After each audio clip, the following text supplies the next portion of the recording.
এটা lecture number 63 কান্টের first সিরিজের। আজকে সাবজেক্টিভিটিটা আলোচনাটা শেষ করব বলে মনস্থির করেছি, কিন্তু সেই প্রসঙ্গে তোমাদের একটা পিএইচডি থিসিসের কথা বলেছিলাম, সেটা তোমাদের কাছে আছে কিনা জানি না, ইন্টারনেটে পাওয়া যায়, রাদার আমাকে তোমাদের মধ্যেই কেউ দিয়েছিল। সেটা হচ্ছে Kant on subjectivity and self consciousness by Janum Sethi. এটা বেরিয়েছে, মানে এটা কোথাকার পিএইচডি থিসিস, সেটা হচ্ছে University of California Berkeley, summer 2015। অনলাইনে পাওয়া যায়, যদি না পাও আমাকে চাইলে আমি দিয়ে দিতে পারি, আমার কাছে সফট কপি আছে, সফট কপি হার্ড কপি দুটোই আছে। তো আজকে আমরা যে সাবজেক্টিভিটি নিয়ে যে অংশটা নিয়ে আলোচনা করছিলাম আজকে শেষ করব। তার কি কি ডাইমেনশন হতে পারে সেগুলো নিয়ে আমরা বলেছিলাম। তারও ভিতরে যে অনেক রকমের কথা আছে, সেগুলো কিছু কিছু কথা এই থিসিস ধরে তো পুরোটা এক্ষুনি থিসিস পড়ে ফেল, ছোট থিসিস, খুব বড় থিসিস নয়, 100 পাতার মতন থিসিস, কিন্তু সব কথা তো বলা যাবে না, আর সেটা অনেকটা ডাইগ্রেশনও হবে। তোমরা যদি চাও এইটা ধরে কোনোদিন আলোচনা হতে পারে, মানে সেটা 3-4 দিন লাগবে, কিন্তু আজকে কিছু কথা সেই থিসিসের বলবো, সেখানে কি বিষয় নিয়ে আলোচনা করা হচ্ছে, লোকে কান্টের সাবজেক্টিভিটির যে নোশন তার কি কি ডাইমেনশন ধরছেন সেইটা নিয়ে আলোচনা করা হবে। এই থিসিসের মেইন যে জায়গাটা সেটা হচ্ছে, তারপরে আমার মতের কনক্লুশনটা বলবো, সেই অংশটুকু বাকি ছিল। কান্টের সাবজেক্টিভিটি নিয়ে এটা হচ্ছে যে মেইন ফোকাসটা হচ্ছে empirical subjectivity, empirical subject.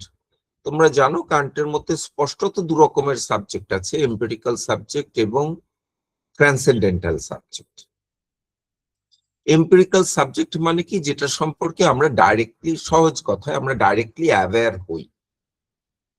Direct কথাটার মানে কি এখন তো দেখো, বলছি ডাইরেক্ট কথাটা নিয়ে বলবো, অ্যাওয়ারনেস নিয়েও বলবো। ডাইরেক্ট অ্যাওয়ারনেস এখন কিছু জিনিস আমরা ইনডাইরেক্টলি অ্যাওয়্যার হই, যেমন ইনফারেন্সের ক্ষেত্রে আমি কোনো কিছু সম্পর্কে অ্যাওয়্যার হই ইনডাইরেক্টলি, এটা খুব ক্লিয়ার। ইনফারেন্স মানেই হচ্ছে ইনডাইরেক্ট, ডাইরেক্ট প্রসেস না। সাধারণত পারসেপশনটাকে আমরা ডাইরেক্ট বলে মনে করি, কিন্তু এমন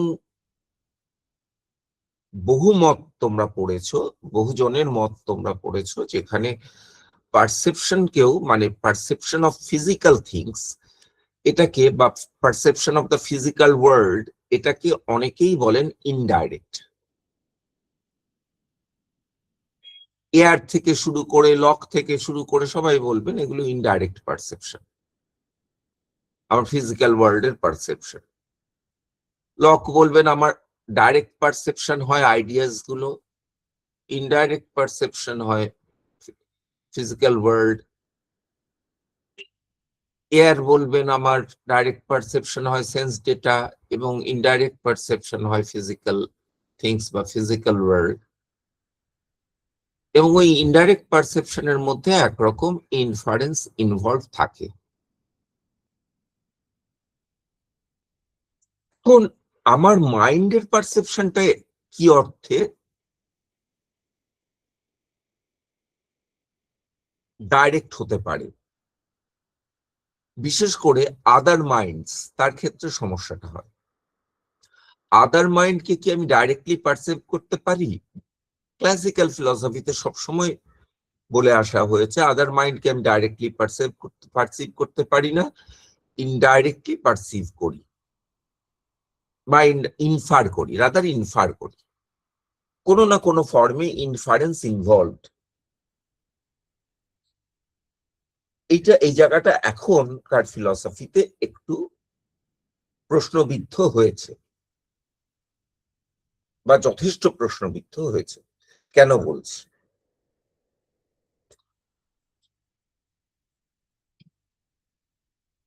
একটু জল খাই।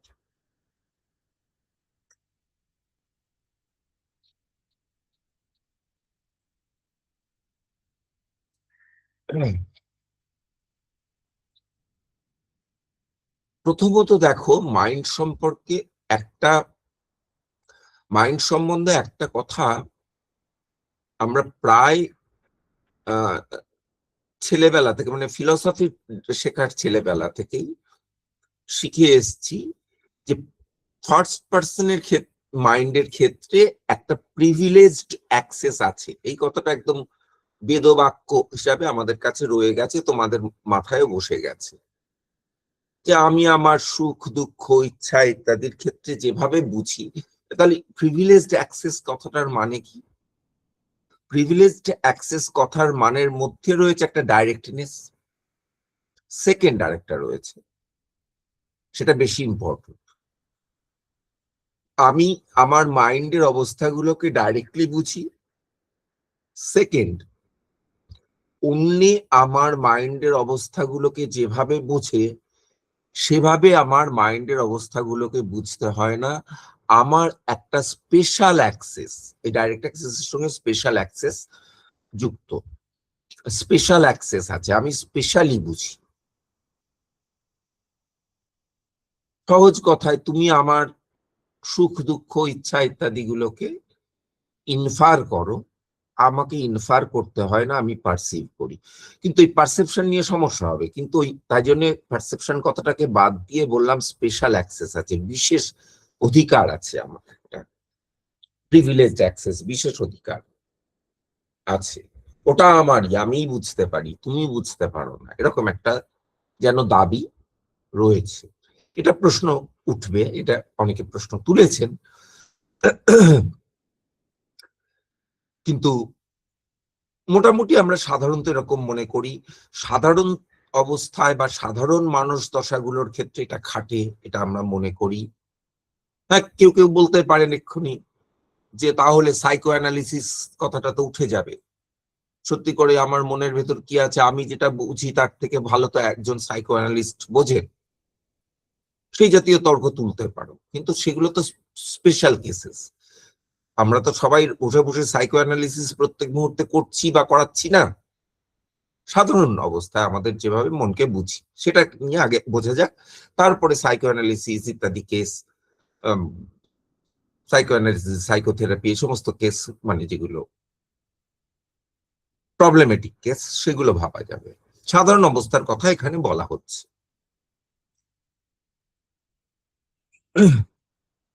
কোনো ডাক্তারি কেস ওই সমস্ত বলা হচ্ছে না।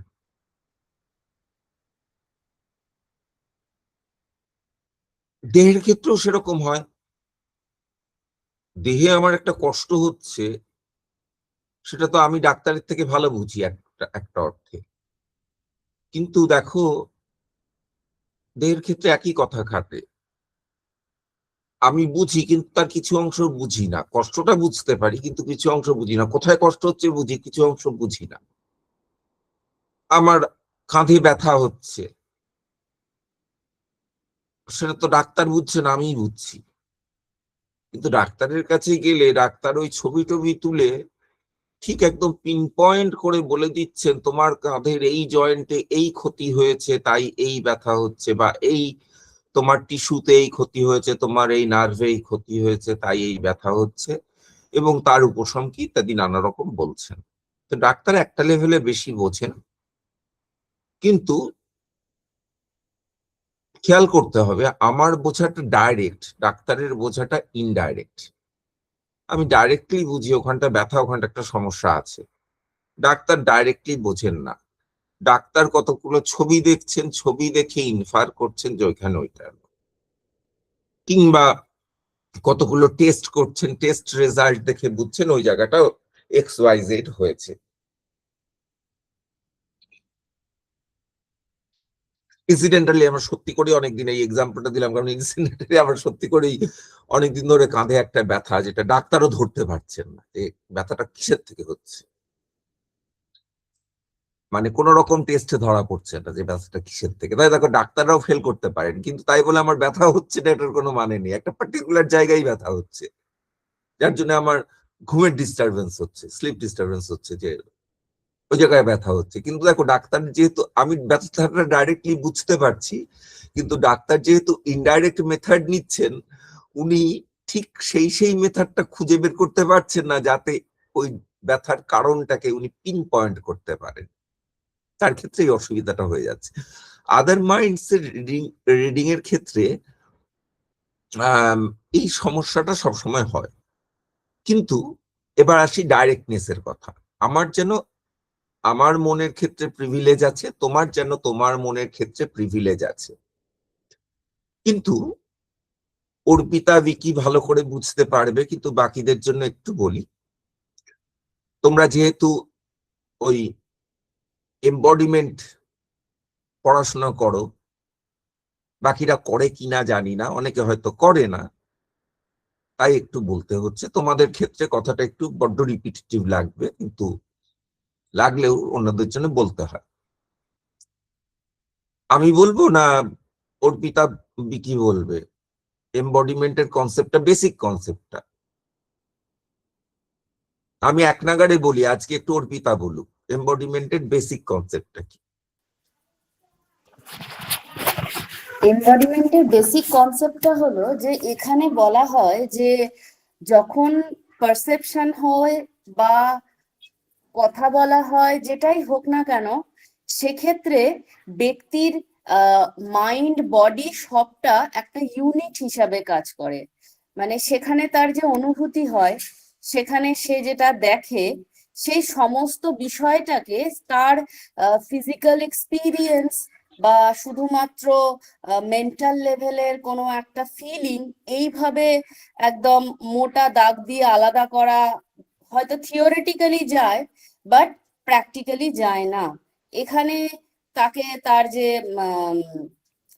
অনেক জায়গাতে এরকম বলা হচ্ছে, যেমন আইডেন্টিটি থিওরি, যেটা যারা বলবে কনসাসনেস, ব্রেনের বাইরে কনসাসনেস বলার কিছু নেই, ব্রেনের ফাংশনটাই শেষ কথা।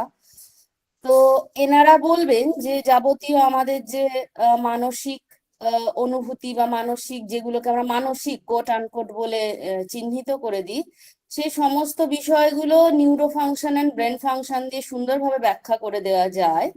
তো সেটার জন্য আলাদা করে আর মেন্টাল ফ্যাকাল্টি বলে কিছু মনে করার দরকার নেই। কিন্তু আবার যারা ফিজিক্যালিজম করছে, তারা সবটা ফিজিক্যালিটির টার্মে ব্যাখ্যা করবে। কিন্তু আরো পরবর্তীতে এমবডিমেন্টের থিওরি যারা করছেন, তারা বলছে যে এটা একসাথে হয়। এই যে কনসাসনেস, আমাদের কনসাসনেসটা এমবডিড কনসাসনেস, আমাদের যে পারসেপশন সেটা এমবডিড পারসেপশন। ইভেন কথা বলার ক্ষেত্রে আমরা যখন কোনো শব্দের অর্থ বুঝি, যেমন চেয়ারকে চেয়ার বলছি, সেটা শুধুমাত্র ওটার নাম, একটা অর্থ, মানে শুধুমাত্র একটা নাম যার ভেতরে কোনো অর্থ নেই, এরকম নয়। ওই চেয়ার শব্দটা, চেয়ারের যে ইউজ, সেটার যে অর্থ, সেটার যে রেফারেন্স, সবটা একসাথে বহন করছে। তো সেরকম আমাদের ক্ষেত্রেও হয়। এটা হলো খুব বেসিক লাইনে বললাম, জানি না সবার এটা বুঝতে পেরেছে কিনা। তো এটাই। আর কিছু হ্যাঁ, আমি বলবো? একটু অ্যাড করে বলি, মানে যেহেতু এটাকে কান্টের সঙ্গে লাগাতে হবে, মানে কান্টের কনটেক্সটে লাগাতে হবে, তাই বলি। ওটাই এমবডিমেন্টের বেসিক কনসেপ্ট, যে আমার কনসাসনেস শুধু পারসেপশন নয়, আমার কনসাসনেসটা এমবডিড, বডিকে বাদ দিয়ে কনসাসনেস হবে না। আচ্ছা, কান্টের মধ্যে এই কথাটার হিন্ট আছে, সেটা একটা সময় হলে খুঁজে বের করে করে আমি তোমাদের দেখাতে পারি। এটা হিন্ট আছে, এমবডিমেন্টের হিন্ট আছে, কিন্তু কান্ট এমবডিমেন্ট নিয়ে আলোচনা করছেন না। কান্ট কি এমবডিড কনসাসনেস নিয়ে আলোচনা করছেন? আনসার হবে নো।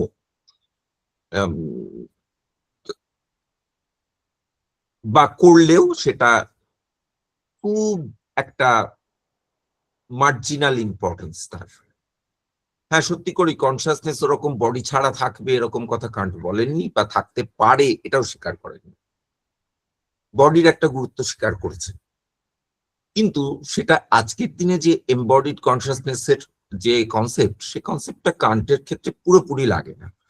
কিন্তু ওই যে বডি ছাড়া হবে না এটা বলেছেন, কারণ আই কনসাসনেস আসে আগে, তার আগে বডি কনসাসনেসটা গিভেন হলে তবে আই কনসাসনেস আসে। এখন এমবডিড কনসাসনেস এর সঙ্গে অনেক গুলো কনসেপ্ট যুক্ত, অনেক ধরনের এমবডিমেন্টের কথা বলা হয়েছে।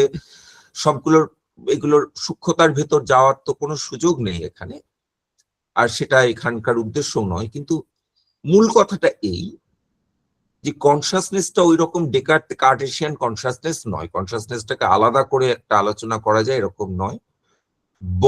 বডির সিচুয়েশন সবকিছুর ওপর কনসাসনেস মিশে থাকে, ডিপেন্ড করে জাস্ট নয়, মিশে থাকে। তাই এমবডিড, বডি ডিপেন্ডেন্ট কনসাসনেস নয়, সে কথাও বলছেন না। এমবডিড মানে ওই দুটোকে আলাদা করা যাবে না। তাই যদি হয় তাহলে এইবারে দেখো, এটা যদি হয় তাহলে কিছু কনক্লুশন ফলো করে। এমবডিড কনসাসনেসের সঙ্গে তুমি যদি যোগ করো direct realism, Kant direct realist, তাহলে ডাইরেক্ট রিয়েলিজম যোগ করলে যেটা দাঁড়ায়, তাহলে তোমার বডিটাকে আমি যেভাবে দেখি বা জানি, ডাইরেক্টলি জানি, বডি তো একটা ফিজিক্যাল থিং, আর কান্ট ডাইরেক্ট রিয়েলিস্ট। তাহলে এমবডিড কনসাসনেস যদি হয়, তাহলে এমবডিড কনসাসনেসটাকেও আমি ডাইরেক্টলি জানি, জানতে পারি, তাই তো দাঁড়ায় লজিক্যালি। কনসাসনেসটা তো এমবডিড, বডিটাকে ডাইরেক্টলি জানি, তাহলে এমবডিড কনসাসনেস, বডির কালারটাকেও ডাইরেক্টলি জানি, বডির শেপটাকে ডাইরেক্টলি জানি, ঠিক তেমনি বডির কনসাসনেসটাকে ডাইরেক্টলি জানি। তোমার বডির কনসাসনেসকে আমি ডাইরেক্টলি জানছি। কাজেই ওই যে প্রিভিলেজ অ্যাক্সেস এর নোশনটা, তার জন্য কেন এখন বুঝতে পারছো সেখানে আমি ডাইরেক্টনেস কথাটা যোগ করিনি। বললাম ওটা প্রিভিলেজ মানে স্পেশাল, আমি একটা স্পেশাল ওয়েতে জানি। যদি বলো ডাইরেক্ট, তাহলে এমবডিড কনসাসনেস যারা মানেন তারা বলবেন আমি তো অন্যের কনসাসনেসটাকে ডাইরেক্টলি জানি। তাহলে সে ডাইরেক্টলি জানে, তাহলে আর স্পেশাল কি রইল? না, স্পেশাল রইল। আমি তার কনসাসনেস, বডিলি কনসাসনেস কে ডাইরেক্টলি যে জানি সেটা হচ্ছে এক্সটার্নাল পারসেপশনে জানি। স্পেশাল জায়গাটা হচ্ছে সে তার কনসাসনেস কে যেটা জানে সেটা হচ্ছে ইন্টারনাল পারসেপশনে জানে। এইবার প্রশ্ন হবে, ইন্টারনাল পারসেপশনে জানে, ইন্টারনাল পারসেপশনে জানে না ইন্টারনালি জানে? ওই ইন্টারনাল জানাটা পারসেপশন নাকি অন্য কিছু? তুমি যদি মাইন্ডকে একটা সেন্স বলো, যেমন কান্ট বলেছেন, তাহলে পারসেপশন বলতে সুবিধা হয়। মাইন্ডকে যারা সেন্স বলেন না, সেন্স অর্গান বলেন না, তাদের ক্ষেত্রে ইন্টারনাল পারসেপশন বলাটা খুব মুশকিল। তারা ওই প্রিভিলেজড অ্যাক্সেস বলেই থেমে যান, পারসেপশন বলেন না। এখানে কত রকমের প্রবলেম আছে তোমরা ভেবে দেখো। পারসেপশনটাই প্রিভিলেজড অ্যাক্সেস বলার প্রবলেম, কারণ যদি বলো তাহলে তোমার মেন্টাল স্টেট সম্পর্কেও আমার পারসেপশন হতে পারে। আমি পারসিভ করি যে তুমি দুঃখে আছো, এমবডিড কনসাসনেস অনুসারে, থিওরি অনুসারে আমি পারসিভ করি তুমি দুঃখে আছো। আমি তো দেখতে পাচ্ছি, আমি বলিও কথাটা বলি আমরা, আমি তো দেখেছি তোকে যে তুই কিরকম কষ্টের মধ্যে রয়েছিস। তুমি জিজ্ঞাসা করেছি মানে তুই কি করে জানলি যে আমি কষ্টে আছি? উত্তরটা আমি বলি, আমি তো দেখেছি তোকে কষ্টে রয়েছিস, আমি তো দেখতে পেয়েছি, দেখেছি তোকে কতটা তুই কষ্টের মধ্যে রয়েছিস। এই যে দেখেছি কষ্ট পাচ্ছে, কষ্টটা কি দেখা যায়? চোখে দেখার জিনিস? হ্যাঁ, দেখার জিনিস, যদি এমবডিড হয়। কাজে আমাদের ভাষার মধ্যেও এই এমবডিমেন্টের নোশনটা ঢুকে রয়েছে। তাহলে আমিও পারসিভ করি, তুমিও পারসিভ করো, তাহলে পারসেপশনটাই যদি প্রিভিলেজড অ্যাক্সেস হয়, তাহলে আমারও তোমার মাইন্ড সম্পর্কে প্রিভিলেজড অ্যাক্সেস আছে বলতে হয়। তা তো বলা যায় না, আমরা বলতে চাই না। তোমার মাইন্ড সম্পর্কে যেন তোমার একটা বিশেষ অধিকার আছে, তাহলে সেটা পারসেপশন দিয়ে পার্থক্যটা করা যাবে না, ডাইরেক্টনেস দিয়ে করা যাবে না। আমি ডাইরেক্টলি দেখেছি যে অসুস্থ, কারণ মুখে শুনিনি, আমি ডাইরেক্টলি দেখেছি ও দুঃখে রয়েছে, কষ্টে রয়েছে। তা ডাইরেক্টনেস দিয়ে করা যাবে না, পারসেপশন দিয়ে করা যাবে না, করা যাবে স্পেশাল অ্যাক্সেস দিয়ে। এখন সঙ্গে সঙ্গে প্রশ্ন হবে, হোয়াট মেক্স ইট স্পেশাল? সে প্রশ্নটা তোলা থাকে। আমরা অন্তত বুঝি ইনটুইটিভলি একটা স্পেশাল কিছু আছে আমার। যেভাবে আমি আমার দুঃখ কষ্টকে জানি, তুমি অবশ্যই সেভাবে জানো না, কিন্তু সেটাকে ফিলসফিক্যালি ডিফাইন করা, সেই স্পেশালিটিটা কিসে আসে, সেটা খুব ডিফিকাল্ট এবং প্রবলেমেটিক। কাজেই তাকে এক্ষুনি তার ভেতর ঢুকছি না। এই জায়গাটা খুব বড় রিসার্চের জায়গা, যারা তোমরা এমবডিমেন্ট নিয়ে কাজ করো সেখানে এটা নিয়ে কাজ করতে পারো। প্রচুর লোকে প্রচুর কাজ করেছেন, এখানে স্পেশালিটি কি আছে, কিসের জন্য আমার মনে হয় যে আমি যেভাবে আমার মনটাকে জানি তুমি সেভাবে জানতে পারো না। ফিরে আসি কান্টে। কিছুটা কান্টই হলো যে ওই যদি এমবডিড কনসাসনেসটা যদি এমবডিড হয়, তাহলে তো আমি তোমার টাকেও পারসিভ করতে পারি, তোমার সুখ দুঃখটাকেও পারসিভ করতে পারি, আমার সুখ দুঃখটাকেও পারসিভ করতে পারি, তো একই হলো। কান্ট অন্যের ক্ষেত্রে কি বলবেন সেটার থেকে বেশি ইম্পর্টেন্ট ফার্স্ট ক্রিটিকে হচ্ছে, কারণ কান্ট অন্যের কনসাসনেস নিয়ে এখানে আলোচনা করছেন, সেলফ কনসাসনেস নিয়ে আলোচনা করছেন। সেলফ কনসাসনেস আই এর দুটো সেন্স, একটা হচ্ছে যে অন্তত দুটো সেন্স, একটা হচ্ছে যে ওই সাইকোলজিক্যাল আই, যেটা এমপ্রিক্যাল আই কেউ কেউ বলেছেন, আর একটা ট্রান্সেন্ডেন্টাল আই।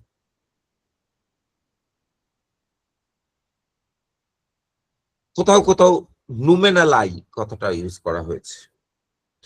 অনেকে বলছেন নুমেনাল আই আর ট্রান্সেন্ডেন্টাল আই দুটো একরকম, একই জিনিস, কিন্তু আমার মনে হয় না, একটু পার্থক্য আছে। নুমেনাল আইটা হয়তো সম্ভবত ওইটার কথা বলছেন, ওই যে সেলফ সাবস্টেন্স, যেটা যেটা সোল, সেটা নুমেনাল আই। কারণ যেটা ট্রান্সেন্ডেন্টাল সেটাকে তো আমরা জানতে পারি, সেটা নুমেনাল আই। নুমেনালটাকে জানা যাবে না, কিন্তু ট্রান্সেন্ডেন্টালটাকে তো জানতে পারি, কিন্তু জানতে পারি as a precondition of the self, of every knowledge, every representation. কান্টের ভাষায় প্রিকন্ডিশন অফ এভরি রিপ্রেজেন্টেশন। তাহলে এটা একটা প্রিকন্ডিশন অফ এভরি রিপ্রেজেন্টেশন। কারণ আরেকটা কথা বলেছেন, প্রিকন্ডিশন বললে একটা যেটা বোঝা যায় তার থেকে বেশি বলেছেন। দুটো কথা যদিও রিলেটেড, সেইখানটাই সমস্যা তৈরি করে। বলছি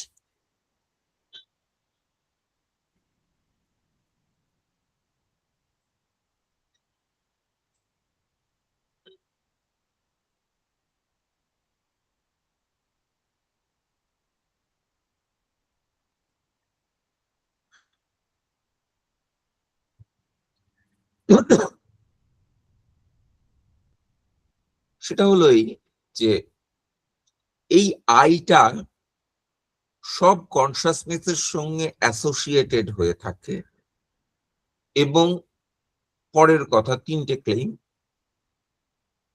খুব ইন্টারলিঙ্কড এবং খুব ক্লোজ, তিনটে ক্লেইম সব কনসাসনেসের সঙ্গে যুক্ত হয়ে থাকে এবং সব কনসাসনেসকে ইউনিফাই করে।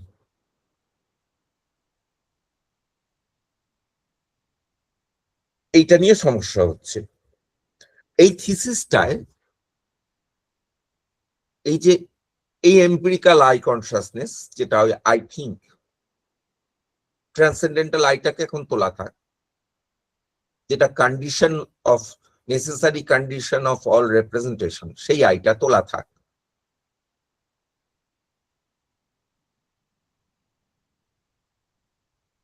কান্ট কিন্তু বলছেন এগুলো আলাদা আলাদা আই নয়, যেমন রিজন আলাদা আলাদা নয়, রিজনের আলাদা আলাদা কাজ, তাই অনুসারে নাম হয়েছে রিজনের বিভিন্ন। ঠিক তেমনি এখানে আলাদা আলাদা কাজ নয়, এখানে হচ্ছে আলাদা আলাদা লেভেল, লেয়ার।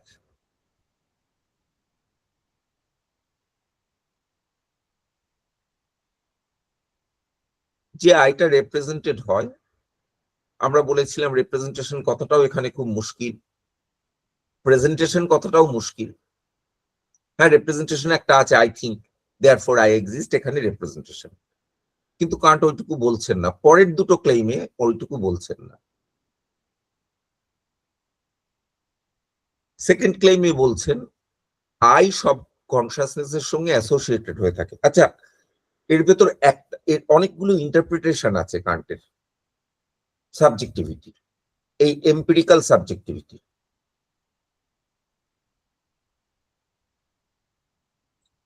একটা ইন্টারপ্রিটেশন হচ্ছে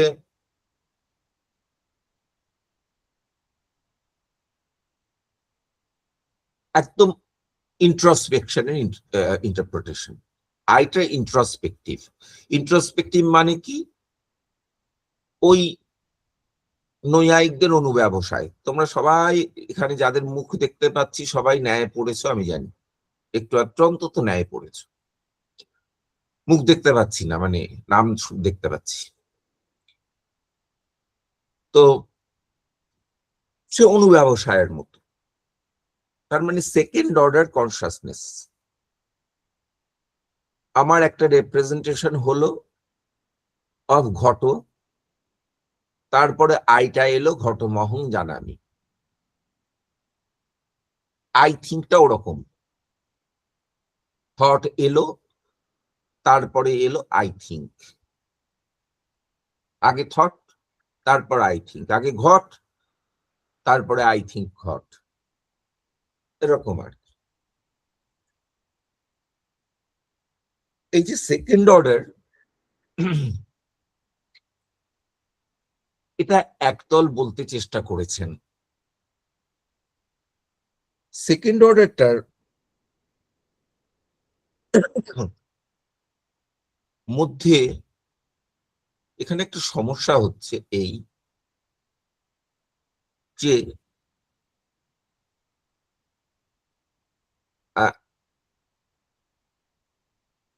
দেখো, এটার মধ্যে সেকেন্ড অর্ডারের মধ্যে কি থাকতে হবে? একটা থাকতে হবে রিসেপটিভিটি। আমরা তিনটে জিনিস বলেছিলাম, রিসেপটিভিটি, স্পন্টেনিটি, অ্যাক্টিভিটি। স্পন্টেনিটিটাকেও এক অ্যাক্টিভিটির একটা ফর্ম, কিন্তু অ্যাক্টিভিটি মানে conscious activity. Receptivity, spontaneity, conscious activity. স্পন্টেনিটিটাও এক রকমের অ্যাক্টিভিটি। এখানে কনসাস অ্যাক্টিভিটিটাকে বাদ দিয়ে রাখা যায়, রিসেপটিভিটি এবং স্পন্টেনিটি এই দুটো নিয়ে কনসার্ন আমরা।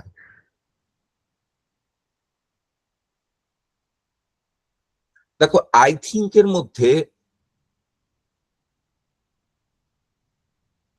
রিসেপটিভিটি আছে এবং আই থিঙ্ক এর মধ্যে কনসাস অ্যাক্টিভিটি আছে। স্পন্টেনিয়াস এটা সব সময় নয়। এই জায়গাটা একটা সমস্যা হয়ে যাচ্ছে, কারণ এটা লক্ষ্য করেছেন। আমি কোটেশন গুলো বলছি না, তাই এটাকে রিফ্লেকশন খুব সহজে বলা যায় না। আই থিঙ্কটা এম্পিরিক্যাল আইটা, রিফ্লেকশন এটা ঠিক নয়। কারণ কান্ট কি বলছেন ওই জায়গাটায় আটকে যাবে, যে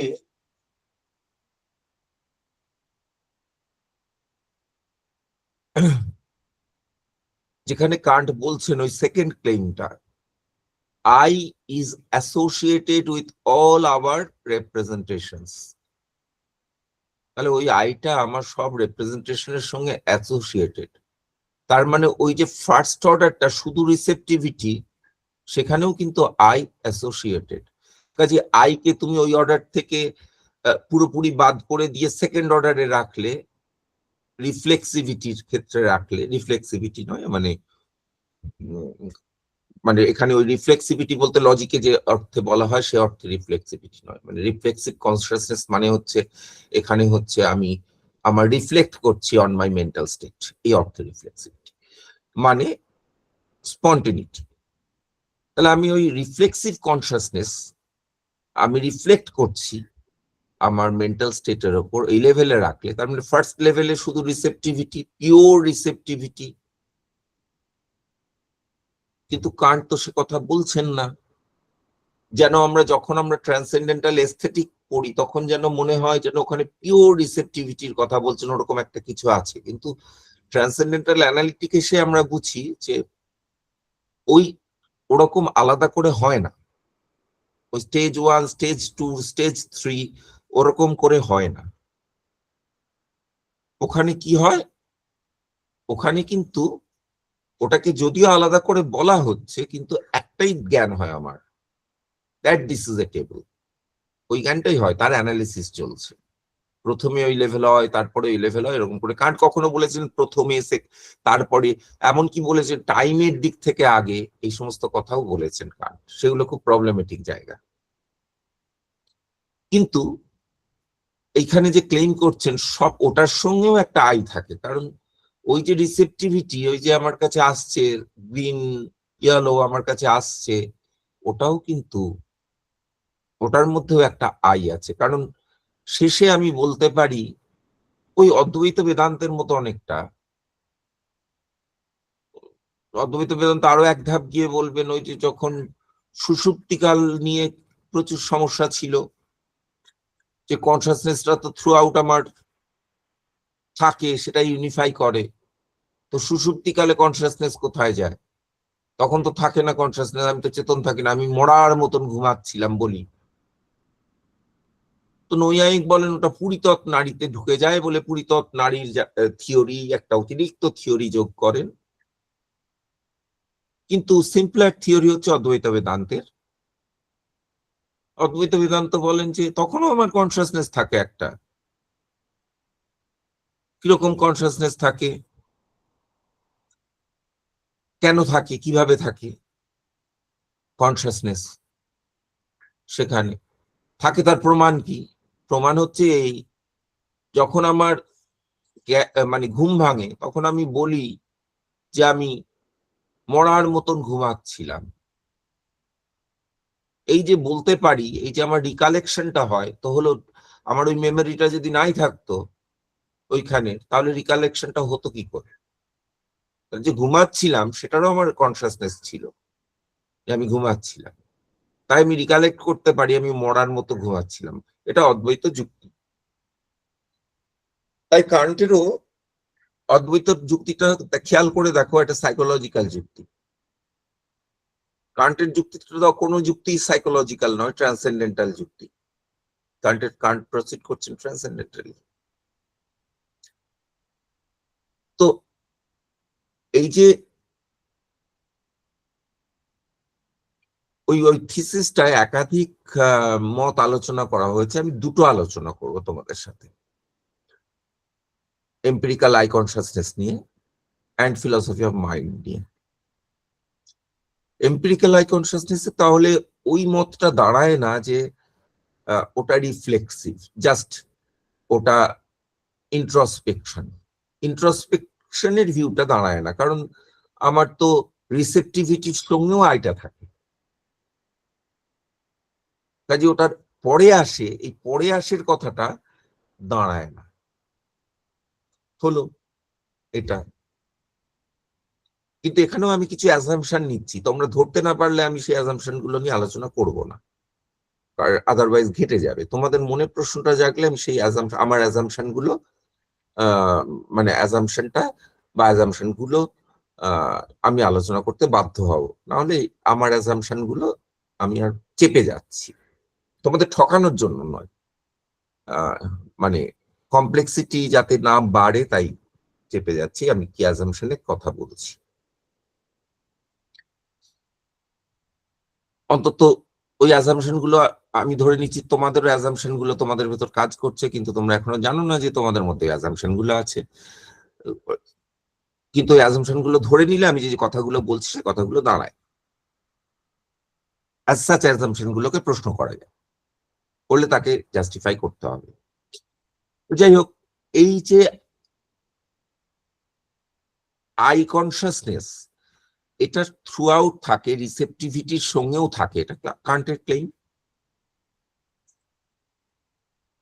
তাহলে সেটা যদি থাকে, কারণ উনি তো ক্লেম করেছেন, বারবার ক্লেম করছেন আমার সব রেপ্রেজেন্টেশনের সঙ্গে আই কনসাসনেস থাকে,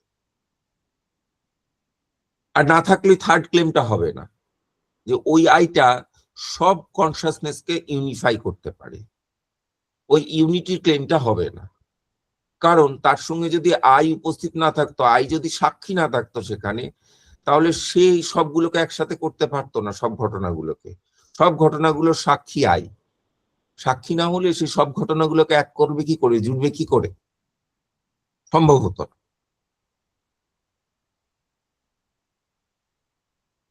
ভালো কথা। তাহলে এই যে ইন্ট্রোস্পেকশনের যে ভিউটা, একটু থিসিসটা দেখে নি, দাঁড়াও আমি একটু বইটা খুলি।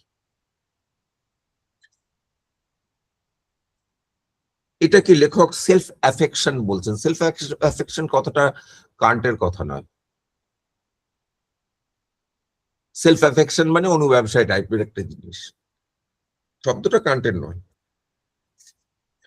বলছেন স্যার পেজ নাম্বার বলবেন প্লিজ। এটা পেজ নাম্বার চ্যাপ্টার 2 7 পেজ থেকে শুরু হচ্ছে, এখানে সেলফ অ্যাফেকশন নিয়ে আলোচনা হচ্ছে এই থিসিসটা। তারপরে এই যে 2.2 পেজ নাম্বার 10 এ গিয়ে অ্যালিসনের ওই থিওরিটা বলছেন, যে থিওরিটা আমি এতক্ষণ ধরে বলে আসছি, যেটা হচ্ছে, এবং উনি বলছেন এটা সবাই পল গায়ার ওই থিওরি মেনেছেন, ওটা predominant theory.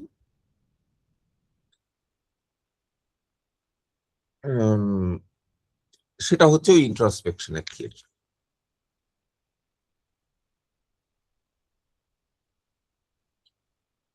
In Allison's word,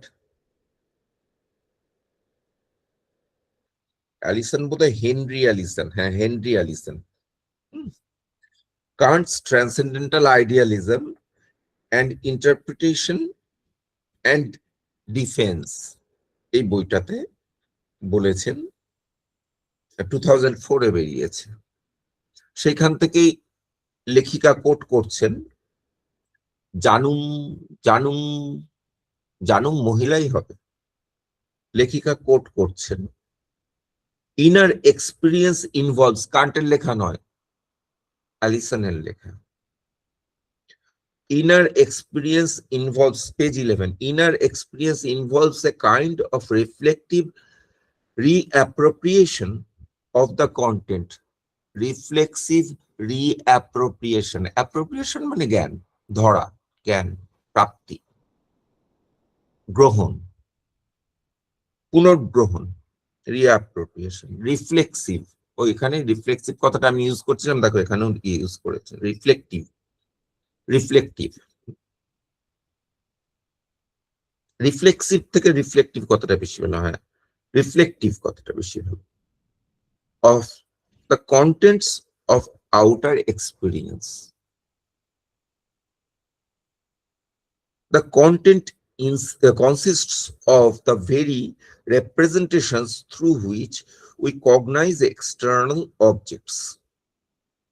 But rather than cognizing objects through these representations by bringing them under the categories, it makes these representations themselves into the subjective objects, which it cognizes as the contents of mental states. সহজ কথা, এখানে একটা অনুব্যবসায়ের কথা বলা হচ্ছে। ওই বাইরের অবজেক্টটা একটা ভিতরের অবজেক্ট হয়ে যায়, ওই বাইরের ঘটটা ভিতরের ঘট হয়ে যায়, মানে জ্ঞানের বিষয়ীভূত ঘট হয়ে যায়, এবং তার উপর রিফ্লেকশনটা চলে।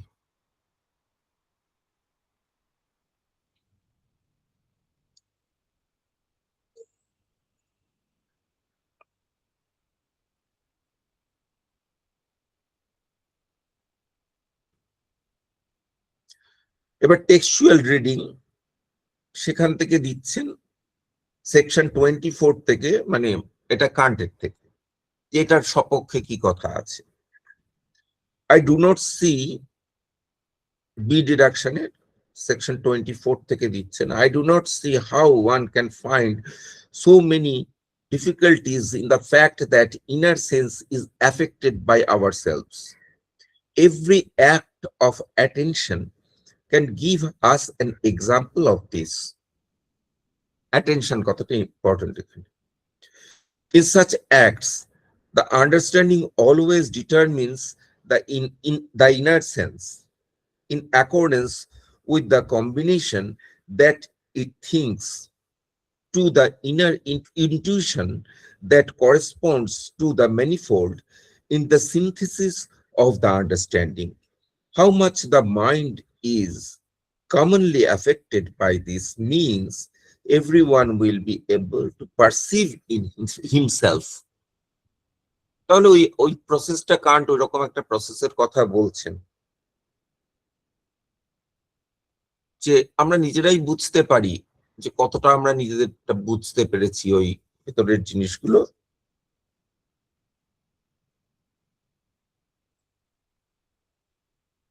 এখন এখানে ওই অ্যাটেনশনটাকে যেন অ্যালিসন ইন্ট্রোস্পেকশন হিসাবে দেখছেন। এই প্রমাণটায় এটা কান্টের থেকে প্রমাণ হয় যদি ওই অ্যাটেনশন কথাটাকে ইন্ট্রোস্পেকশন বলে বোঝা যায়, কিন্তু এই অ্যাটেনশনটা ইন্ট্রোস্পেকশন নাও বোঝা যেতে পারে। এটা অ্যাটেনশন টুয়ার্ডস ইন্ট্রোস্পেকশন এভাবেও তো বোঝা যেতে পারে। সেটা তো লেখা নেই, শুধু ওইটুখানে লেখা আছে। আচ্ছা, জায়গাটা আবার পড়ি, দেখো, এভরি অ্যাক্ট অফ অ্যাটেনশন, বাকি অংশটা তো তুমি যোগ করছো, এটা তো নেই। হ্যাঁ হ্যাঁ, টুয়ার্ড কি সেটা তো যোগ করছো, শুধু অ্যাটেনশন কথাটুকু আছে কান্টের মধ্যে ওই প্যাসেজে। তো বি 156 157 এখানে, তো এখানে লেখিকা বলছেন যে ওটাকে অন্যভাবেও বোঝা যেতে পারে অ্যাটেনশন কথাটাকে।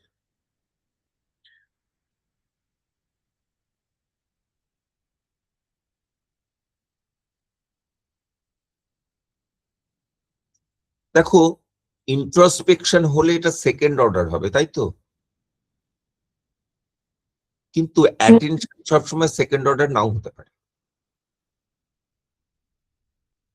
ইন্ট্রোস্পেকশন তো সেকেন্ড অর্ডার হবে। ইন্ট্রোস্পেকশন আমরা ওই অনুব্যবসায়, যার জন্য ওটা অনু লেখা আছে, অনুব্যবসায় সেকেন্ড অর্ডার, কিন্তু সেকেন্ড অর্ডার নাও হতে পারে। এবং আমার মনে হয় লেখিকা ঠিক বলছেন এই জায়গায়, যদিও সব জায়গায় লেখিকার সঙ্গে একমত নই, না হলেও এখানে ঠিক বলছেন। ওটা অনুব্যবসায়ের মতো নয়, ওই যে আইটা যুক্ত হয়ে থাকে ওটা অনুব্যবসায়ের মতো নয়। হ্যাঁ, ওখানে একটা অনুব্যবসায় হতে পারে, কারণ ওটা অনুব্যবসায়ের কথা অস্বীকার করেনি, কিন্তু ওই যে আই যুক্ত হয়ে থাকে ওই কথাটা, ওটা অনুব্যবসায় অর্থে নয়। এই কথাটা ওই কথাটা একই কথা নয়। আমাদের তো অনুব্যবসায় হয়, আমি তো জানি অহম সুখী অহম দুঃখী, এই অহম সুখী অহম দুঃখীটা এটা ইন্ট্রোস্পেক্টিভ আই, এই ইন্ট্রোস্পেক্ট করছে। কিন্তু তাছাড়া আমি যখন অহম সুখী অহম দুঃখী নাও ভাবি, যখন দুঃখ হয় তখন কি একটা আই থাকে না? এক মিনিট, হ্যাঁ হ্যালো, একটু পরে তোকে ফোন দিই, আমি ওই লেকচারটা রয়েছি। হ্যাঁ, 15-20 মিনিট পরে ফোন দিচ্ছি। আচ্ছা।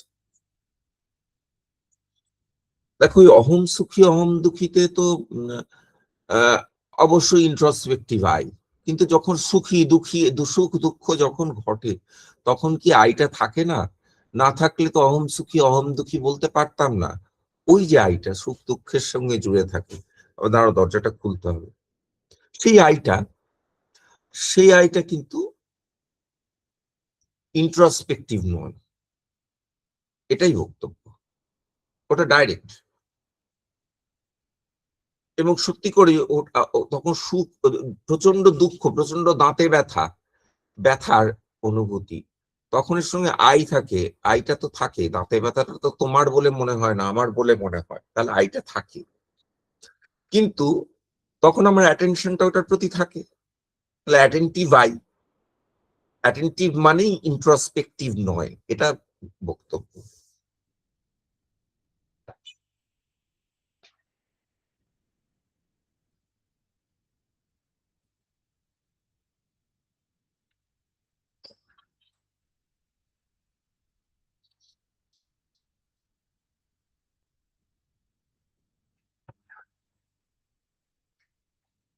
অ্যাটেন্টিভ মানে ইন্ট্রোস্পেক্টিভ নয়, এটাই বক্তব্য। কাজেই ওই ইন্ট্রোস্পেকশনের থিওরি মানে আমার আইয়ের যে ডাইরেক্ট কনসাসনেস, আমার সাইকোলজিক্যাল কনসাসনেস অফ আই, সেটা যে সবসময় ইন্ট্রোস্পেক্টিভ আই হবে সেটা নয়।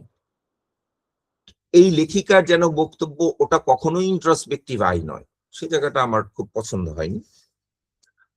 কিন্তু ওটা ইন্ট্রোস্পেক্টিভ আই সবসময় অন্তত নয়। এবং ওই যে যেখানে বলছে সব কনসাসনেসের সঙ্গে আই যুক্ত হয়ে আছে, সেই কথাটা অবশ্যই ইন্ট্রোস্পেক্টিভ আই নয়। হ্যাঁ অর্পিতা বল।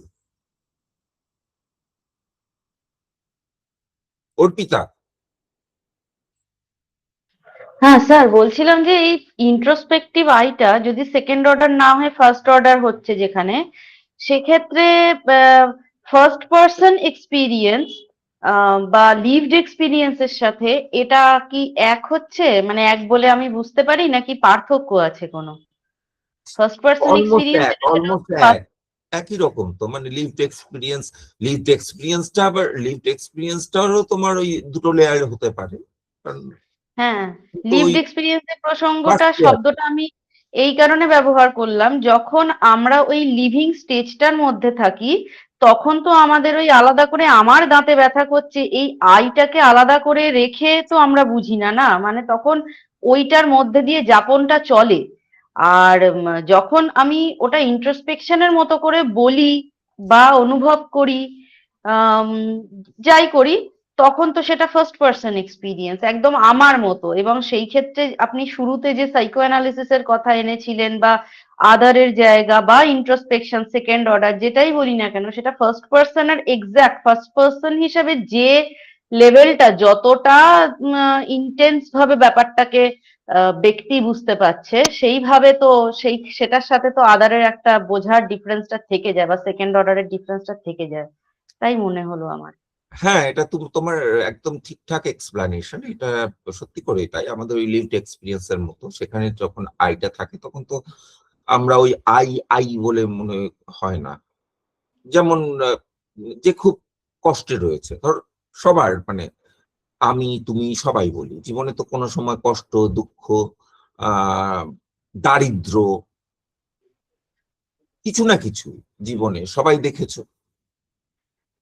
কেউ সোনার চামচ মুখে দিয়ে থাকলেও, মুখে দিয়ে জন্মালেও সে দুঃখ দেখেছে, হুম। দারিদ্রও দেখেছে। দারিদ্র একটা অর্থে দেখেছে যে তাকে সবকিছু, রবীন্দ্রনাথ সোনার চামচ মুখে নিয়ে জন্মেছিলেন কিন্তু প্রচন্ড গরিব ভাবে বড় হয়েছেন। চাকরের কাছে কিভাবে বড় হয়েছেন তোমরা জানো। তো বড় লোকের ঘরের গরিব ছেলে, এরকম ভাবে বড় হয়েছেন, দারিদ্র দেখেছে। তো এরকম হয়, সবারই হয়। এখন আহ উনি রাজপুত্র ছিল, জমিদারের ছেলে, কিন্তু গরিব ছেলে, জমিদারের গরিব ছেলে ছিল।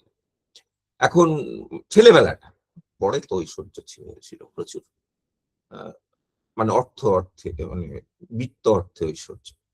তো আহ, সেই অবস্থাটার মধ্যে যখন থাকে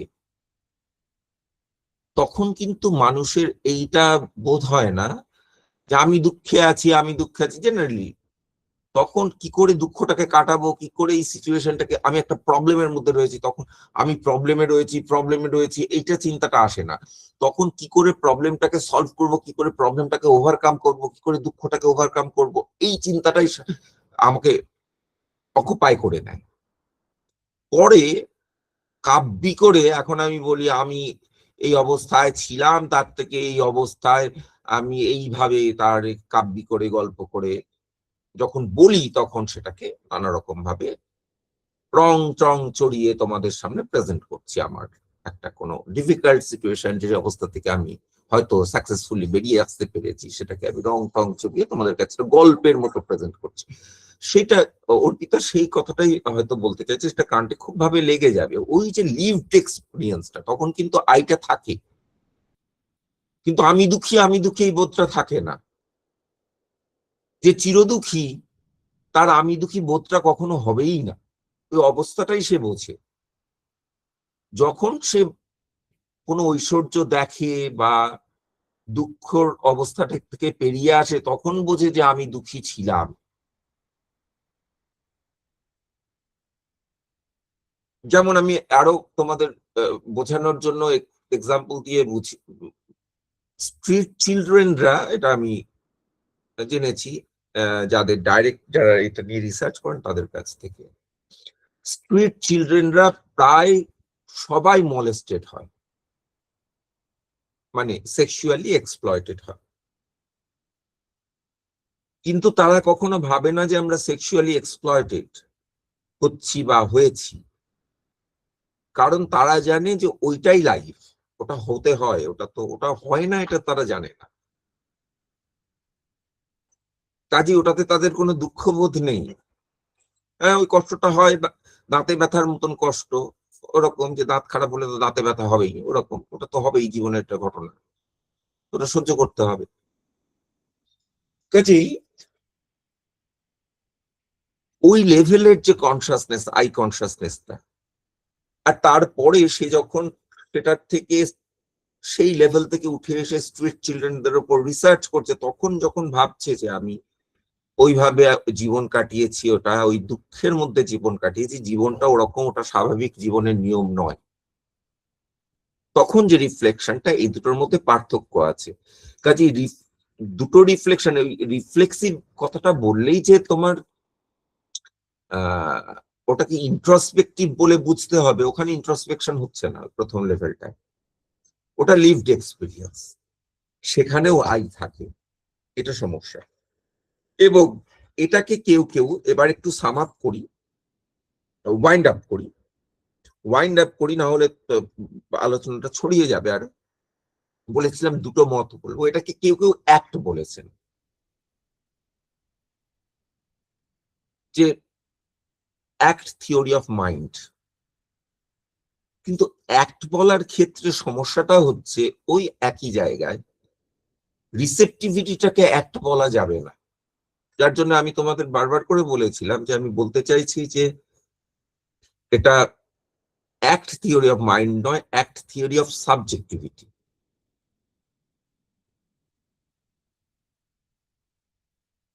কিন্তু এইখানে রেখেছি, এক মিনিট।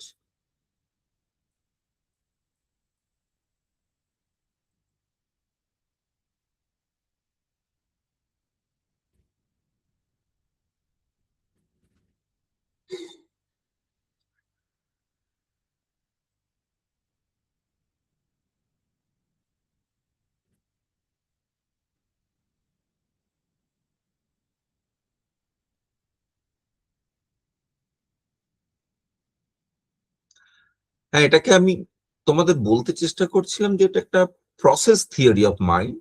কান্ট মেনলি কতগুলো প্রসেসের কথা বলেছেন, মেন্টাল প্রসেস, এবং মাইন্ডটা আর কিছুই নয়, কতগুলো প্রসেস। তার বাইরে আর কি আছে মাইন্ডে? আর আছে প্রোডাক্ট, প্রসেস আর তার প্রোডাক্ট, রেপ্রেজেন্টেশন গুলো প্রোডাক্ট, আর কতগুলো প্রসেস। তাহলে মাইন্ডটাকে অ্যাক্ট বলা যাবে, অ্যাক্ট থিওরি বলা যাবে না, কারণ সব প্রসেস অ্যাক্ট নয়, রিসেপটিভিটি অ্যাক্ট নয়। কি কি অ্যাক্ট? স্পন্টেনিটি অ্যাক্ট, আর হচ্ছে এই জন্য অ্যাক্ট থিওরি নিয়ে উনি ক্রিটিক করেছেন। স্পন্টেনিটিটাকে অ্যাক্ট বলা যায়, কারণ আমরা স্পন্টেনিয়াস অ্যাক্টিভিটি বলি অনেক সময়, তাহলে স্পন্টেনিটিকে অ্যাক্ট বলা যায়। কিন্তু রিসেপটিভিটিকে কোনো অর্থেই অ্যাক্ট বলা যায় না। তোমাদের যাদের বিয়ের হয়েছে, বিশেষ করে মেয়েদের, তোমরা জানো তোমাদের একটা রিসেপশন বলে একটা অনুষ্ঠান হয়, সেখানে তুমি দাঁড়িয়ে, এটা খুব ভালো এক্সাম্পল ওটা সেট করে, সেখানে তুমি দাঁড়িয়ে কোনো অ্যাক্টিভিটি করো না, আদার দ্যান তোমার একটা সারাদিন সন্ধ্যে থেকে রাত পর্যন্ত ওই দাঁতগুলো বের করে দাঁড়িয়ে থাকতে হয়, এমন একটা দাঁতটার এমন একটা শেপ করে, লিপগুলো এমন ভাবে একটা শেপে সেট করতে হয় যাতে মনে হয় তুমি হাসছো, আসলে তোমার খুব কষ্ট হচ্ছে ওই অবস্থায় ওই দাঁতটাকে এরকম ভাবে বের করে দাঁড়িয়ে থাকা বা বসে থাকায় আমার খুব কষ্ট হচ্ছে। কিন্তু তোমার বাড়ির ছবি তুলে ক্যামেরাম্যান বা অন্য লোকেরা বলছে হ্যাঁ হ্যাঁ অনেকদিন প্র্যাকটিস করেছো, যে ওটা থেকে তোমাকে হাসি হাসি মনে মনে হচ্ছে, আসলে তুমি হাসছো না, তোমাকে ওই 6টা থেকে 11টা পর্যন্ত দাঁত বের করে দেখাতে হচ্ছে, এটা খুব কষ্টের একটা কাজ, অভিনয় করছো, কষ্ট পাচ্ছ, কিন্তু ও ছাড়া তুমি কোনো অ্যাক্টিভিটি করছো না, কাজে রিসেপশন কোনো অ্যাক্টিভিটি নয়। আমাদের কাছে আসছে, জাস্ট আসছে, লোকজন আসছে যাচ্ছে, রিসেপশন ওরকম এক জিনিস, ওটাকে অ্যাক্ট বলা যায় না। কিন্তু স্পন্টেনিটি অ্যাক্ট, একটা মেশিন স্পন্টেনিয়াসলি অ্যাক্ট করে। আর কনসাস অ্যাক্টিভিটি কিছু আছে, যা ওখান থেকে 1 গ্লাস জল নিয়ে আয়, জল গড়িয়ে দে, স্পন্টেনিয়াস নয়, এটা activity, conscious activity, voluntary activity. স্পন্টেনিটি voluntary নয়। এখন এই যে সাইকোলজিক্যাল আই যেটা, সেটা তো অ্যাক্টিভিটি নয় ওই অর্থে,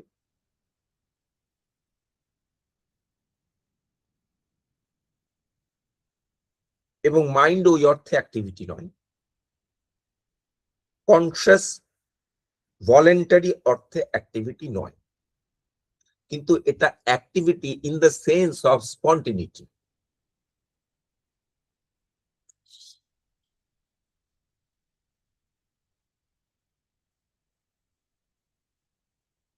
এটাকে যে কান্ট স্পন্টেনিটির মধ্যে ফেলছেন, কি কি প্রমাণ তাতে? প্রমাণ হচ্ছে এটা আন্ডারস্ট্যান্ডিং এর অ্যাক্টিভিটি বলেছেন, আন্ডারস্ট্যান্ডিং এর আন্ডারে রেখেছেন, এটা সেন্সিবিলিটির আন্ডারে রাখেননি, তাহলে এটা স্পন্টেনিয়াস, অবভিয়াসলি স্পন্টেনিয়াস।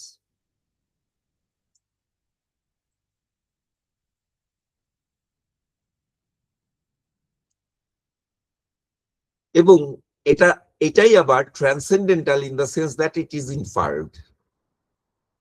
স্পন্টেনিয়াস যেটা, সেটা কিন্তু আবার ইনফার্ড নয়, খেয়াল করতে হবে। স্পন্টেনিয়াস তার একটা ডাইমেনশন হচ্ছে, একই জিনিসের দুটো ডাইমেনশন। আচ্ছা দেখো, এখানে কান্ট অন্যখানে বিষয় ব্যবস্থা মেনেছেন, এখানে বিষয় ব্যবস্থা মানেননি।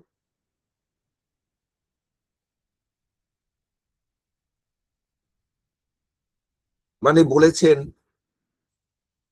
যে সেন্সিবিলিটি পার্টিকুলারকে দেয়, আন্ডারস্ট্যান্ডিং জেনারেলকে দেয়, কিন্তু এখানে একটা জিনিস এমন যেটা আন্ডারস্ট্যান্ডিং পার্টিকুলারকে দেয়, এটার ক্ষেত্রে বিষয় ব্যবস্থা হয় না। ওই প্রথমে বিষয় ব্যবস্থা নিয়ে অনেক কথা বলেছিলাম তোমাদের, সেন্সিবিলিটি পার্টিকুলারকে সব সময় দেবে, আন্ডারস্ট্যান্ডিং জেনারেলকে দেবে, কিন্তু এখানে আইটা জেনারেল নয়, পার্টিকুলার। এটা সেন্সিবিলিটির বিষয় নয়, এটা আন্ডারস্ট্যান্ডিং এর বিষয়।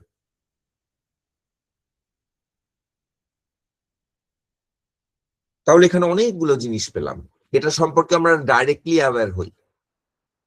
সেন্সিবিলিটি ডাইরেক্টলি অ্যাওয়্যার করে, আন্ডারস্ট্যান্ডিং এর বিষয়েও ডাইরেক্টলি অ্যাওয়্যার হতে পারি, কারণ ডাইরেক্ট রিয়েলিস্ট। ডাইরেক্টলি অ্যাওয়্যার হতে পারি, কিন্তু সেটা সেন্সের থ্রুতে নয়। এটাও, এই ডাইরেক্ট অ্যাওয়ারনেসটা সেন্সের থ্রুতে নয়। এটা একরকম ডাইরেক্ট অ্যাওয়ারনেস, কিন্তু সেন্সের থ্রুতে নয়। সাইকোলজিক্যাল সেলফটা সেন্সের থ্রুতে হয়, কিন্তু ওই যে self which is associated with all representation, ওই সেলফটা কিন্তু এ নয়, মানে ওই সেলফটা ইনফার্ড নয়, ডাইরেক্ট আমাদের কাছে আসে। যখন তোমার দাঁতে ব্যথা হয়, যখন তুমি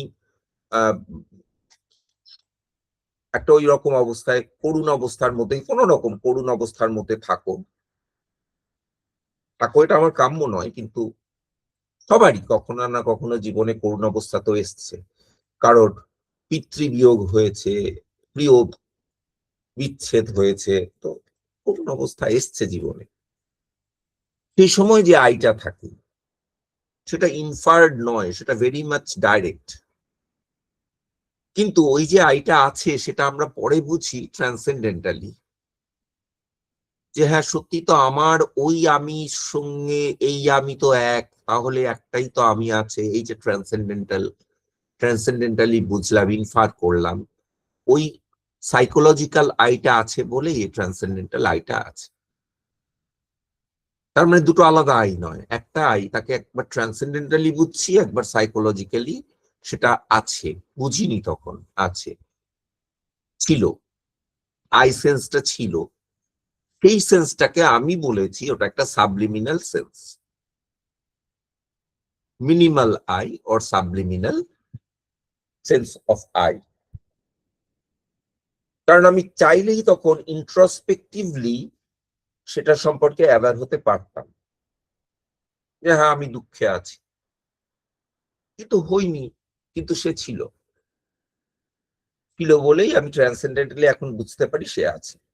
এখন যে ট্রান্সেন্ডেন্ট আইটা কিন্তু এর সঙ্গে আলাদা। সে আইটাকে আমাদের লাগবে, সেটাকে কান্ট এখানে ডিনাই করলেন, কারণ তার নলেজ হয় না, পুরোপুরি ডিনাই করলেন, তার নলেজ কান্ট হতে দেবেন না, কারণ প্যারালজিজমে তোমরা দেখেছো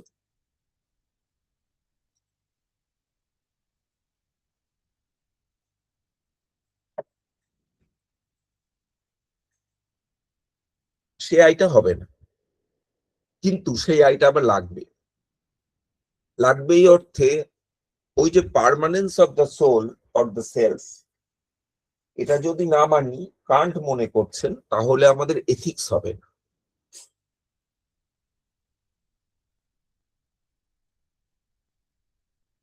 এথিক্স না হলে তো হবে না, জীবন চলবে না। এথিক্স, ল, এগুলোকে যদি তুমি জীবন থেকে বাদ করে দাও, তাহলে জীবনটা চলবে কি করে? তাই সেই আইটা আমাদেরকে ওই রকম উনি ট্রান্সেন্ডেন্ট লেভেলে রেখেছেন। তাহলে এই আইটা, বাকি আইটা আমরা বলছি এইখানে এই সাবজেক্টিভিটিটা একটা একরকম অ্যাক্ট, যেটা ওই সাবলিমিনাল অ্যাক্ট, এটা আমাদের ক্লেম, আমাদের মানে আমি যেভাবে বললাম সেইটা অনুসারে। এখন এখানে আমি শেষ করছি। তাহলে মাইন্ডটা হচ্ছে একটা প্রসেস, একটা নয়, একাধিক process, combination of different processes and there products, সেটাই হচ্ছে মাইন্ড। তাহলে mind constitutes, mind is constituted by certain processes and their products. The processes are namely of three types: receptivity, spontaneity, and activity. And then there are products which are representations, rules, laws, এগুলো সব মাইন্ডের। Rules গুলোকেও Kant representation বলেছেন, lodge গুলোকেও Kant representation বলেছেন। কাজে রিপ্রেজেন্টেশনটা একটা umbrella term, যার মধ্যে green, brown এগুলোও রিপ্রেজেন্টেশন, টেবিলটাও রিপ্রেজেন্টেশন, লজও রিপ্রেজেন্টেশন, প্রিন্সিপাল গুলোও রিপ্রেজেন্টেশন। এর মধ্যে কিছু কিছু আছে প্রিসাপোজিশন, প্রিসাপোজিশন গুলো রিপ্রেজেন্টেশন হতে পারে, কারণ যেগুলো পিছনে আছে সেগুলো সামনে আনা যেতে পারে। একটা প্যারালাল নিয়ে একটা তুলনা নিয়ে বুঝতে পারো যে ওই নাটকের মতো নাটকটা স্টেজে প্রেজেন্টেড হচ্ছে বা রিপ্রেজেন্টেড হচ্ছে, স্টেজে প্রেজেন্টেড হচ্ছে কিন্তু সে কিছুকে রিপ্রেজেন্ট করে।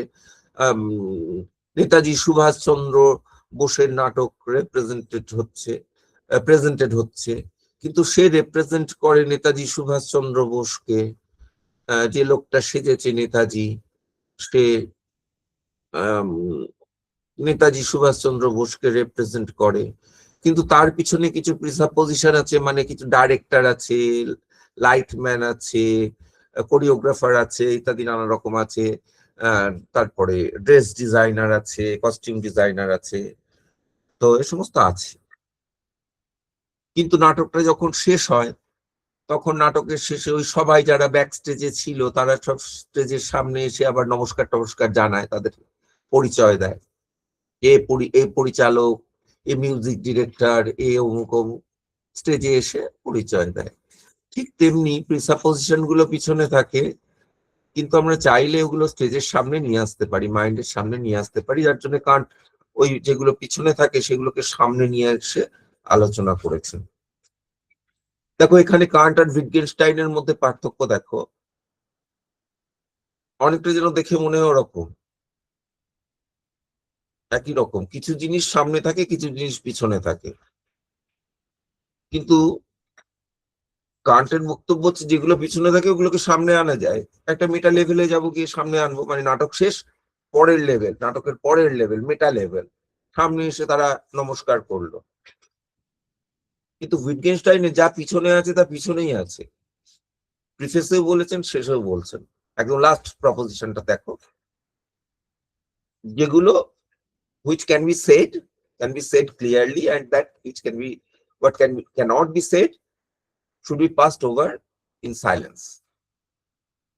সে সম্পর্কে চুপ থাকো, ওটা বলাই যায় না, ওগুলো দেখানো যায়, বলা যায় না। তো ওই নাটকের ডিরেক্টর, মিউজিক ডিরেক্টর, ওরা কখনো সামনে আসতে পারবে না উইটগেনস্টাইনে, আর্লি উইটগেনস্টাইন। তার মানে কি? তার মানে তুমি ভাষায় কথা বলতে পারবে কিন্তু গ্রামারের রুল গুলা লিখতে পারবে না। গ্রামার, আর্লি উইটগেনস্টাইন গ্রামার লিখতে পারবেন না, মানে গ্রামার হবে না আর্লি উইটগেনস্টাইন। তুমি লজিক্যালি কথা বলতে পারবে কিন্তু লজিকের রুল গুলো স্টেট করতে পারবে না, কারণ তারা মিনিংলেস, তারা পিকচার করে না। তাই উইটগেনস্টাইন বলেছেন ট্র্যাক্টেটাসটা মিনিংলেস, পিকচার করে না, ওগুলো ওটার কোনো meaningless, but not unimportant, important but meaningless. Meaning এর এরকম একটা ন্যারো ডেফিনিশন দিয়েছেন, কান্ট সেরকম ন্যারো ডেফিনিশন দেননি। উইটগেনস্টাইন ন্যারো ডেফিনিশন, যেটা পিকচার করে সেগুলোই শুধু মিনিংফুল। তাহলে গ্রামারের বইতে কি, গ্রামারের বই কিছুকে পিকচার করে না, রিয়েলিটি কিছুকে পিকচার করে না। গ্রামারের বই কি লেখা থাকে, ম্যাথমেটিক্সে কি লেখা থাকে, তো উইটগেনস্টাইন বলবেন এগুলো সব মিনিংলেস।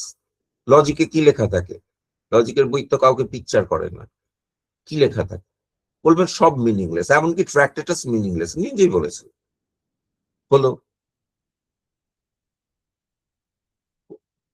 তাহলে উইটগেনস্টাইনের মিনিং এর লেয়ারটা একটাই লেভেলে, একটাই লেয়ার আছে, সেকেন্ড টিয়ারে আর যেতে পারবে না। কান্টে কিন্তু সেকেন্ড টিয়ার, থার্ড টিয়ার এ সমস্ত আছে কান্টের ক্ষেত্রে, কারণ যে কোনো জিনিস পিছনে আছে তুমি নিয়ে আসতে পারবে, এক্সেপ্ট যেগুলোর সঙ্গে এক্সপিরিয়েন্স রিলেটেড নয় সেগুলোকে আনতে পারবে না, যেমন নোমেনা, থিং ইন দেমসেলস, সেগুলো সম্পর্কে বলা যাবে না। সরি, বলা যাবে, এগেইন ভুল বললাম, বলা যাবে সেগুলো সম্পর্কে, প্রচুর আলোচনা করা যাবে, তার নিয়ে তাকে, তার সম্পর্কে জ্ঞান হবে না, নলেজ হবে না। তাহলে কান্টের এখানে কোনো মানে লিমিট নেই। উইটগেনস্টাইন যেখানে লিমিট দেখাচ্ছেন, কান্ট ওখানে লিমিট শুধু উইটগেনস্টাইন বলার লিমিট, ভাষার লিমিট দেখিয়ে দিলেন। কান্ট বলার ভাষার লিমিট রাখেননি, চিন্তা করার লিমিট রাখেননি, লিমিট রেখেছেন নলেজের। উইটগেনস্টাইনের লিমিট ল্যাঙ্গুয়েজের, কান্টের লিমিট নলেজের।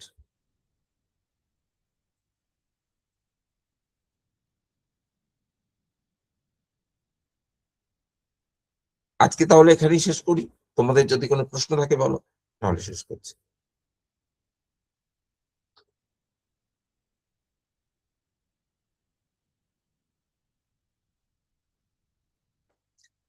Thank you. পরের দিন ছুটি ছাটা না থাকলে আশা করি আমার কোনো অসুবিধা আটকে না পড়লে আমি আসবো।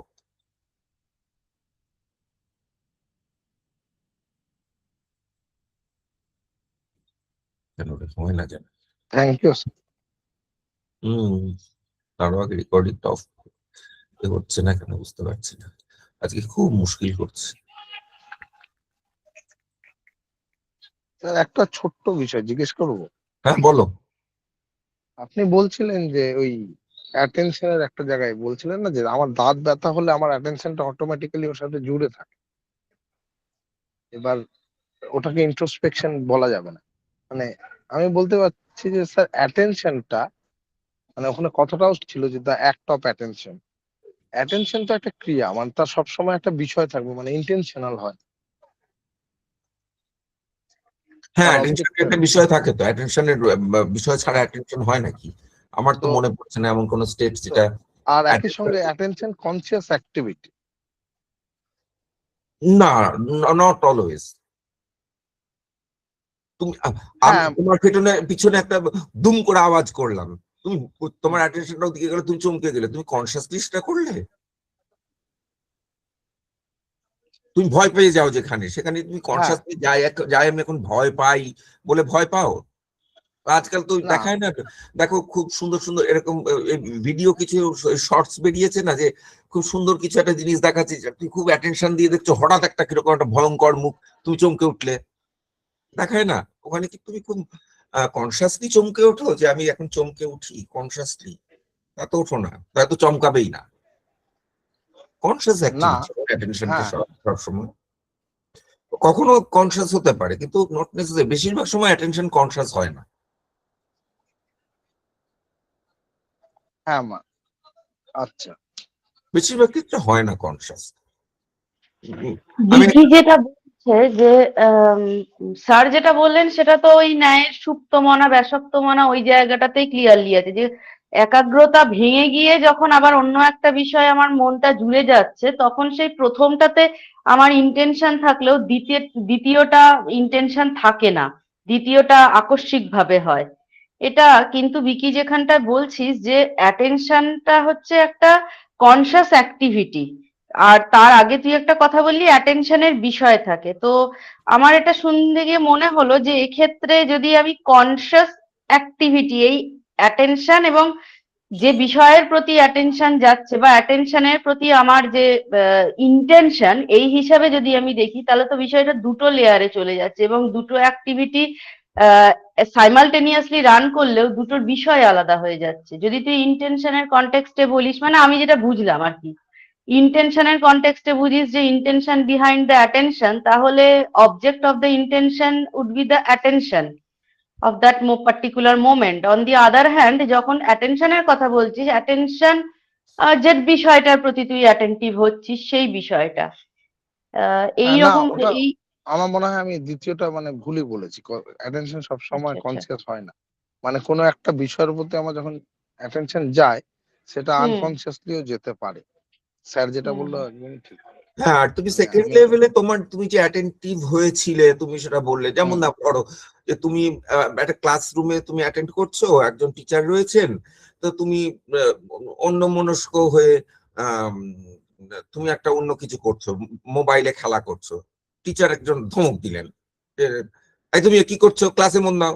তখন তুমি অ্যাটেনশন দিচ্ছ, তুমি কিন্তু কনসিয়াসলি দিচ্ছ অ্যাটেনশনটা, যে এখন আমার ক্লাসে মন দিতে হবে। কিন্তু তুমি যে ওই কম্পিউটার গেম খেলছিলে, ওই কি বলে, কম্পিউটার গেমই বলে, ওই অনলাইন গেম খেলছিলে, ওটাকে কিন্তু আমি অনলাইন গেমের প্রতি অ্যাটেনশন দিই এটা ভেবে তুমি কিন্তু দিচ্ছিলে, খেলছিলে। দুটো তো আলাদা লেয়ার হয়ে যাচ্ছে, এবং ওখানে একটা লেভেল ডিস্টিংশনও করছে যে অর্পিতা, যে আমার যখন দাঁতে ব্যথা হয়, ব্যথা আমার তো অবভিয়াসলি দাঁতের কাছে জিভটা চলে যায়, আমি ওকে অ্যাটেন্ড করতে থাকি, আমি তো এটা ভেবে ভেবে করি না। কিন্তু আবার কখনো কখনো ওটা ভাবি, সেটা সেকেন্ড লেয়ারে, হ্যাঁ আমার দাঁতে ব্যথা অনেকক্ষণ কষ্ট দিচ্ছে, যাই এবার ওই দাঁতে ব্যথা নিয়ে ডাক্তারের কাছে যাই। এই অ্যাটেনশনটা সেকেন্ড লেয়ার অফ অ্যাটেনশন, যে আমি ওই জিভটা বারবার যেন অ্যাটেন্টিভ হয়ে পড়ছে, জিভটা ওই দাঁতের কাছে যাচ্ছে এবং বারবার কামড়ও খাচ্ছে দু একবার, তাহলে আমি এবার ডাক্তারের কাছে যাই। এটা সেকেন্ড লেয়ার হবে। আজকে বুঝেছি স্যার। হ্যাঁ বলো। হ্যাঁ বলো। বুঝেছি স্যার। তাহলে এবার থামি, এবার রেকর্ডিংটাকে অফ